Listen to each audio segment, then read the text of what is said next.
On the morning of March 6, 1940, the most lethal sniper in recorded military history was lying in the snow at the edge of a frozen Finnish forest, watching a Soviet line through the iron sights of a Mosin Nagant rifle. His name was Simo Häyhä. He was 34 years old. He was 5'3".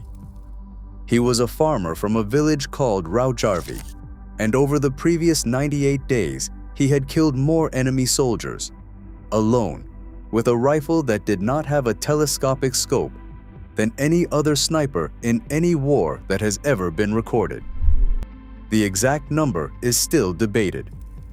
His own private memoir, written in 1940 and not discovered until 2017, put the figure at around 500.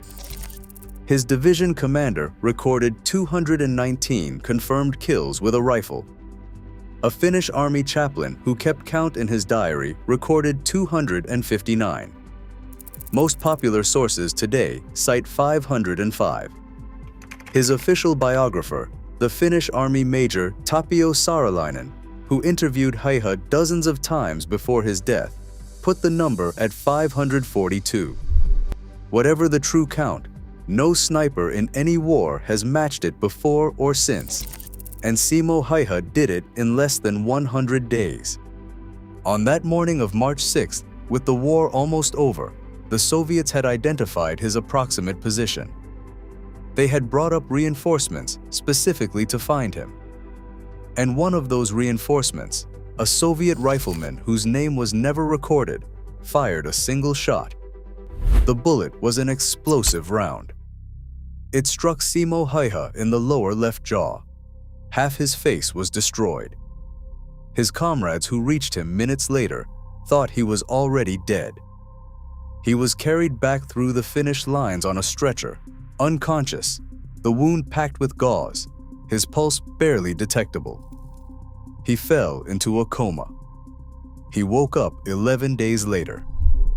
By then, the war was over. And Simo Häyhä, the farmer from Rautjärvi, who had killed more than 500 Soviet soldiers in 3 months of fighting, who had been called the White Death by an enemy that could not see him and could not stop him, would live for another 62 years. He never spoke of the war. He never claimed a number. When journalists asked him, decades later, how he had become the deadliest sniper in history, he said one word: practice. To understand Simo Häyhä, you have to understand that he was, in every way that mattered before the winter of 1939, an entirely unremarkable man. He was born on December 17, 1905, in a small farming village called Rautjärvi in southeastern Finland, less than 40 kilometers from the Russian border. He was the seventh of 8 children. His family worked a small plot of land. They raised cattle. They cut timber in the long summer days when the Finnish sun barely set, and they survived the long winters when the Finnish sun barely rose. Simo grew up doing what every farm boy in southeastern Finland did. He milked cows. He chopped wood. He hunted small game in the forests around his home with an old bolt-action rifle his family had owned for years. He competed in local marksmanship contests and won most of them. By the time he was a teenager, the wall of his family's farmhouse was covered in shooting trophies. He was small, 5'3", quiet. By every account from people who knew him in those years, he was friendly, polite, almost shy. He was not a fighter. He was not interested in politics. He had never been outside Finland. In 1925, at the age of 19, Simo Häyhä completed his 15 months of mandatory Finnish military service. He was assigned to a bicycle infantry battalion. He attended a non-commissioned officer school. He performed competently and without distinction. When his service ended, he went home to Rautjärvi and went back to farming. He joined the Finnish Civil Guard, the volunteer reserve militia. Most able-bodied Finnish men of his generation did. He kept up his marksmanship. He attended an Army sniper training course in 1938, just 1 year before the war began. The training lasted only a few weeks. He was a volunteer in every sense of the word. And then, in November of 1939, the world he had spent his entire life inside came under direct attack from the largest army in Europe. Joseph Stalin had purged the Soviet officer corps 3 years earlier. The Red Army was disorganized, badly led, and confident. Stalin demanded a piece of Finnish territory near Leningrad for buffer purposes. The Finnish government refused. On November 30th, 1939, the Soviet Union invaded Finland with more than 500,000 troops, supported by thousands of tanks and aircraft. The Finnish army numbered roughly 300,000 men. They had 32 tanks in total. They had just over 100 aircraft, most of them obsolete. Every analyst in every capital of the world expected Finland to collapse within days. Simo Häyhä reported for duty with the 6th Company of Infantry Regiment 34. His unit was sent to defend a position on the Kola River, north of Lake Ladoga, in some of the most punishing terrain in Northern Europe. Heavily wooded, deep snow, daytime temperatures of -20 degrees Celsius, nighttime temperatures of -40 degrees Celsius. He brought his own rifle, a Finnish-produced variant of the Mosin Nagant called the M2830. Bolt action, no telescopic scope, just iron sights, the same kind he had been shooting with since he was a boy. He was 33 years old. He had never been in combat. And he was about to spend the next 98 days becoming the deadliest sniper in the history of warfare. The Battle of Kola began as the Soviet 9th and 14th Armies pushed across the Kola-Anjoki River in early December 1939. The Soviet plan was simple: smash through the Finnish lines, wheel north, and cut the country in half. The Finnish defenders were outnumbered, in some sectors, by 10 to 1. Their orders were equally simple: hold. Simo Häyhä was given his first sniper assignment in the 2nd week of December. By the 3rd week, he had a kill count that his fellow soldiers refused to believe.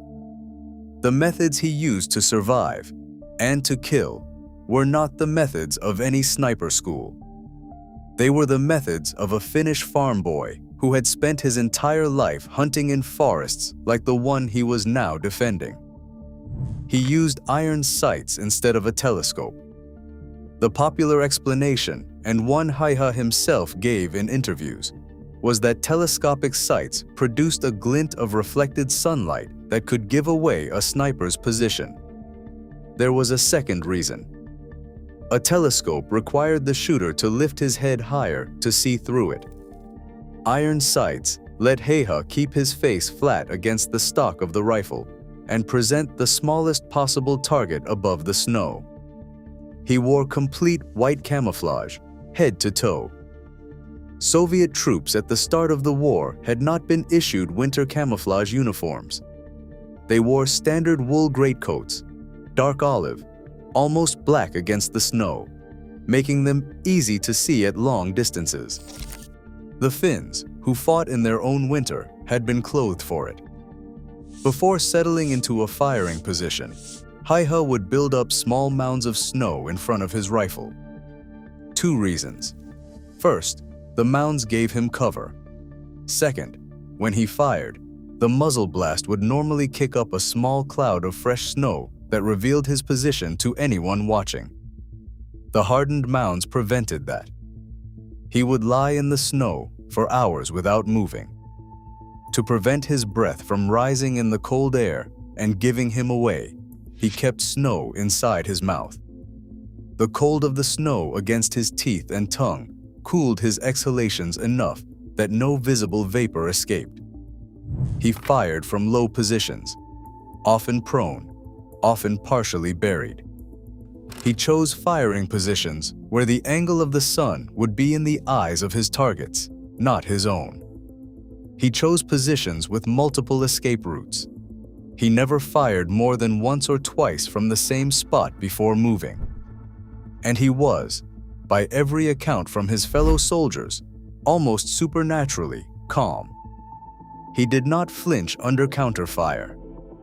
He did not abandon positions when artillery began searching for him. He did the work the way a farmer harvests a field, methodically, all day, in any weather. On December 21st, 1939, just 3 weeks into the war, Simo Häyhä recorded his highest single-day total: 25 confirmed kills. By the end of December, his name was being passed up the Soviet command chain.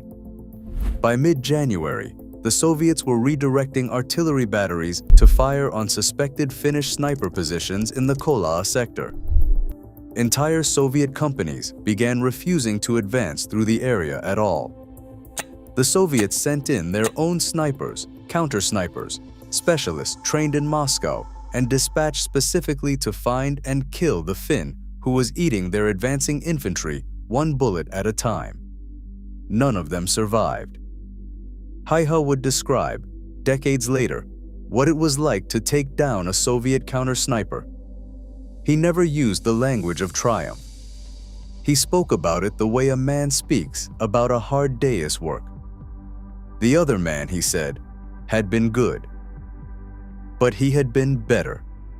It was around this time, in early February 1940, that the nickname appeared. The story most commonly told is that Soviet soldiers, terrified of an unseen marksman who picked them off across the snow, began calling him Belaya Smrt, the White Death, and that the name was taken up by Finnish propaganda and turned into a legend.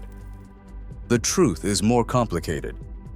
Some Finnish historians have argued that the Russians were actually using the phrase White Death to describe the cold itself, the murderous severe frost of the Finnish forests, which killed Soviet conscripts in their thousands, sometimes more efficiently than Finnish bullets did. The phrase, in this telling, was always about the winter, and it was Finnish wartime propaganda that grafted it onto Häyhä as a single mythical figure. Both can be true at once. Soviet soldiers were dying from the cold and from Finnish marksmen, and to a freezing, exhausted infantryman in a snowbound forest in Karelia, the difference between an invisible man and an invisible weather pattern may have felt indistinguishable.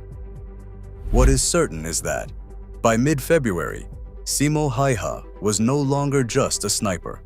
He was a phenomenon. The Finnish High Command pulled him out of the front line for a ceremony on February 17, 1940. His division commander, Major General Antero Svensson, presented him with an honorary rifle, a custom-made Sako manufactured specifically for him, and credited him on the spot with 219 confirmed kills with a rifle, plus an equal number with a submachine gun, in less than 3 months of combat. After the ceremony, Häyhä went back to the front. The war was not over. The Soviets, after the disasters of December and January, were learning. They had brought up new commanders, new tactics, new artillery, and they had brought up overwhelming numbers. By the first week of March 1940, the Finnish lines at Kola were on the edge of breaking. And on the morning of March 6th, a Soviet rifleman whose name was never recorded fired the shot that ended Simo Häyhä's war. The bullet struck him in the lower left jaw. It was an explosive round designed to fragment on impact. The damage was catastrophic. The lower part of his face was effectively destroyed. He had a wound that exposed bone, that filled with blood faster than his comrades could pack it, and that should, by any reasonable medical assessment of 1940, have killed him within minutes. His comrades who reached him in the firing position assumed he was dead. They reported him as dead. He was carried back to a field aid station, then to a military hospital behind the lines, and at the hospital, the Finnish doctors discovered that his pulse was somehow still there. he fell into a coma. He stayed in that coma for 11 days. On March 13, 1940, while Simo Häyhä was unconscious in a Finnish military hospital, the war ended. Finland had not won the Winter War in any conventional sense. They had been forced to cede roughly 11% of their territory to the Soviet Union, including significant portions of Karelia, the region where Häyhä's family farm had been. They had lost 25,000 soldiers killed. They had lost a generation of young men. But they had not been conquered. The Soviet Union had expected to absorb the entire country in 2 weeks. 3.5 months later, they had taken nothing but ground. And they had paid for that ground with somewhere between 100,000 and 200,000 of their own soldiers dead. The military reputation of the Red Army, after Kola, was so badly damaged that it became one of the factors that convinced Adolf Hitler the Soviet Union could be defeated quickly. He invaded 15 months later. He was wrong. Simo Häyhä woke up from his coma on the day the peace treaty was signed. He could not speak. The lower half of his face had to be reconstructed in a series of surgeries that would continue, on and off, for years. He was in and out of military hospitals for most of 1940. He was awarded the Kola Cross. He was promoted. He was, briefly, the most famous soldier in Finland. Then he went home. Or rather, he tried to. His family farm in Rautjärvi was now on the Soviet side of the new border.